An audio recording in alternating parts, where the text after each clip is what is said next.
Ravounous fans risking their lives for radioactive tchotchkes and eerily similar government cover-ups. Check your radiation levels because this is the untold truth of HBO's Chernobyl. Despite the fact that the show's producers strived for HBO's Chernobyl to be as historically and culturally accurate as they could possibly make it, it's very common for filmmakers and showrunners to take liberties with the truth for the sake of the narrative, and this production was no exception. To his credit, Craig Mazin, the creator and sole writer of the series, felt the need to be forthcoming about the liberties taken with the facts of the real events depicted. After all, a major theme of the show focuses on how costly certain lies ended up being. The research I did for this production was horrible. Possibly the most gruesome way to die is by severe radiation poisoning. In an effort to help bridge the gap between Hollywood and reality, Mazin created the Chernobyl podcast, airing concurrently with the show, where he and co-host Peter Sagal of NPR's Wait, Don't Tell Me discussed which elements of Chernobyl were based in reality and what had been changed for the storyline. Mazin is no stranger to the world of podcasts.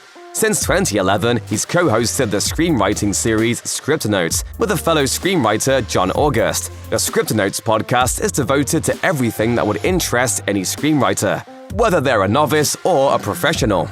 A month after the series finale, the Chernobyl podcast produced a bonus episode with actor Jared Harris, who talked about his experience portraying Valery Legasov and the response the show received throughout the world. Chernobyl series creator Craig Mazin visited the abandoned Chernobyl town in Pripyat as part of his research for the acclaimed miniseries.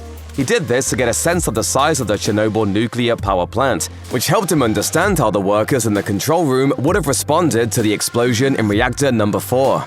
Mazin described his experience as something of a religious experience, even though he himself is not very religious. In the month after the show premiered, Reuters reported that tourism companies reported a 40% rise in bookings to the Chernobyl exclusion zone. The Ukrainian government, led by President Volodymyr Zelensky, officially announced that Chernobyl would become an official tourist site. After a visit to the exclusion zone, Zelensky said, "We must give this territory of Ukraine a new life. Until now, Chernobyl was a negative part of Ukraine's brand. It's time to change it."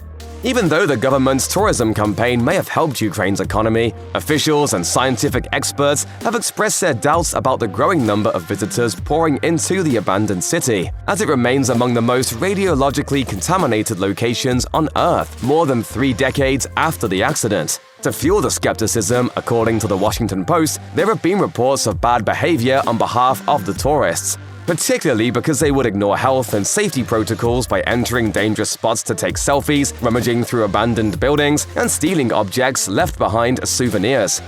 Jared Harris has repeatedly admitted that 3-time Academy Award winner Daniel Day-Lewis was apparently the first choice to portray Soviet nuclear scientist Valery Legasov in HBO's Chernobyl. Referring to Daniel Day-Lewis's announcement that he was retiring from acting in 2017 after finishing production on Paul Thomas Anderson's movie Phantom Thread, Harris told The Guardian, "He was supposed to do the part in Chernobyl. Thank God he retired." It wouldn't be the first time that Day-Lewis was the first choice for a role that eventually went to Harris. Harris revealed that Day-Lewis was also initially offered the role of arch-nemesis Professor Moriarty in Guy Ritchie's Sherlock Holmes: A Game of Shadows, which was rumored to be circling around Sean Penn and Brad Pitt, before Harris was hired a week before the film started shooting. Harris has quipped about this often, going on to say, "Everything gets offered to him first. Everything." Day-Lewis and Harris previously collaborated on Steven Spielberg's acclaimed 2012 biographical drama Lincoln, in which Day-Lewis portrayed the titular historical United States president and Harris portrayed Lieutenant General Ulysses S. Grant. Day-Lewis even made it into Harris's acceptance speech for his BAFTA win as Best Leading Actor for Chernobyl, where Harris playfully jabbed at Day-Lewis with the following remark, "Don't stay away too long, you know. I miss seeing you up there." In the show, Ulana Khomyuk is a nuclear physicist who joins Valery Legasov and Boris Sherbina in their investigation into the Chernobyl disaster after detecting the radiation in Belarus, nearly 250 miles from the site of the nuclear disaster. In the show's penultimate episode, Ulana steps in as the voice of reason and accountability when Legasov must decide between disclosing the truth about the Soviet Union's neglect with the RBMK reactors that caused the Chernobyl accident or playing it safe and remaining on good terms with the government. Unlike Legasov and Sherbina, who played a significant role in mitigating the disaster in real life, the character of Ulana Khomyuk isn't based on any specific real-life figure. She's a composite character made to mirror the real-world women who were a vital part of the medical and scientific scene in the Soviet Union. Series creator Craig Mazin noted in the Chernobyl podcast that although the Soviet Union had few women in political and governmental roles in the fields of science and medicine, the Soviets were actually very progressive in that regard. I'm a nuclear physicist. Before you were deputy secretary, you worked in a shoe factory.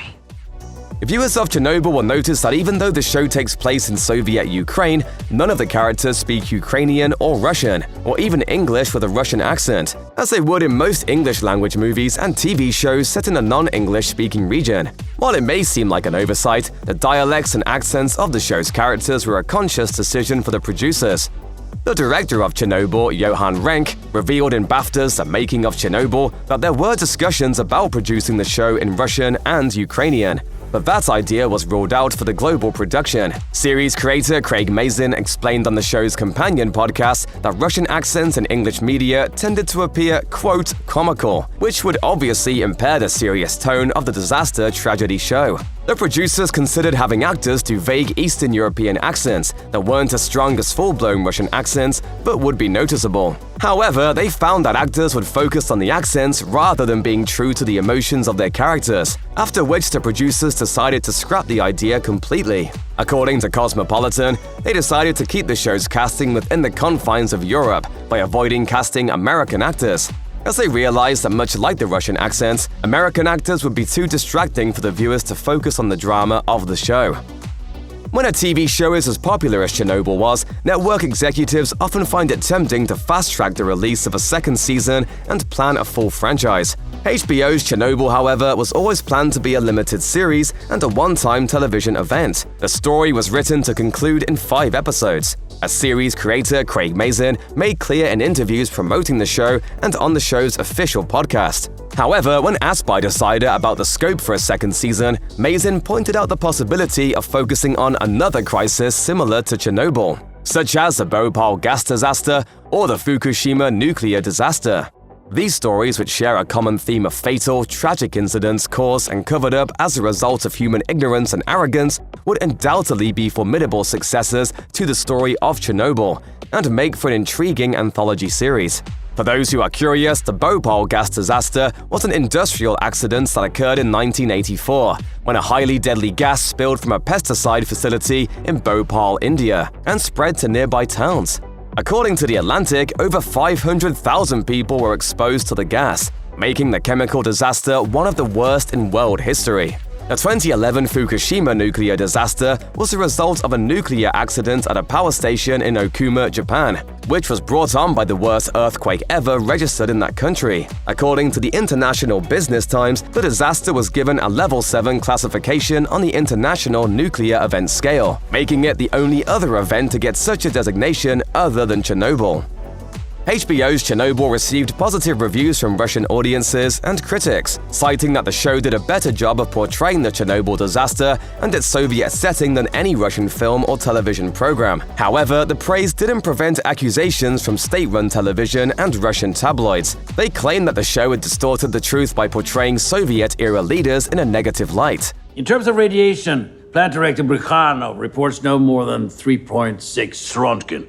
I'm told it's the equivalent of a chest X-ray. It was reported that, as a response to the HBO show, Russian NTV, which is known to be pro-Kremlin, was set to air its own retelling of the Chernobyl disaster. The show centers on a Russian counterintelligence agent assigned to track a CIA operative who's been dispatched to Pripyat to gather intelligence on the Chernobyl power plant. In an interview with the Russian tabloid Komsomolskaya Pravda, the director of NTV's Chernobyl, Alexei Muradov, cited the theory that Americans had infiltrated the Chernobyl nuclear power plant, going on to assert this claim had never been denied by historians. According to the BBC, an apparent trailer for the NTV show was uploaded to YouTube, but was later removed after backlash. Amidst the political and bureaucratic drama taking place throughout the show, Lyudmila Ignatenko's storyline in Chernobyl provides a civilian perspective on the disaster, as well as its consequences on innocent Soviet citizens who are unaware of the true dangers of the radiation stemming from the explosion.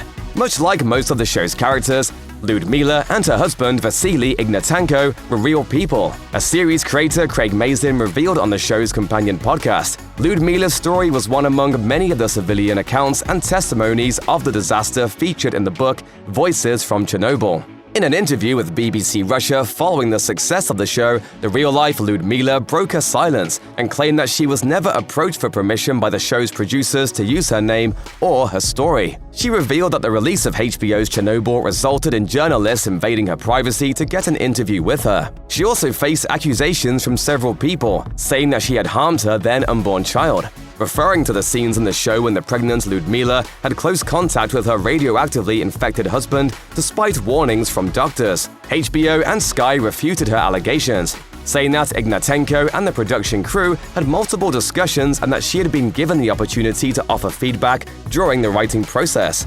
They added that Lyudmila never indicated during the process that she did not want her and her husband's story to be featured on the show. According to the New York Times, at the onset of the COVID-19 pandemic, Chinese citizens noticed the similarities between the Soviet response to the Chernobyl disaster and the Chinese government's initial handling of the coronavirus outbreak. In particular, they noted the communist government's incompetence when handling the crises and the suppression of information surrounding them. No one leaves. And cut the phone lines. Contain the spread of misinformation. In both cases, the dangers were seemingly invisible: radioactive contamination and an airborne respiratory virus. In the case of Chernobyl, it was only after countries neighboring the Soviet Union began detecting radiation that Soviet leadership admitted there was a problem. Similarly, Chinese authorities only reported the first cases of the coronavirus, and it spread outside of Wuhan days after Thailand and Japan reported cases of the infection.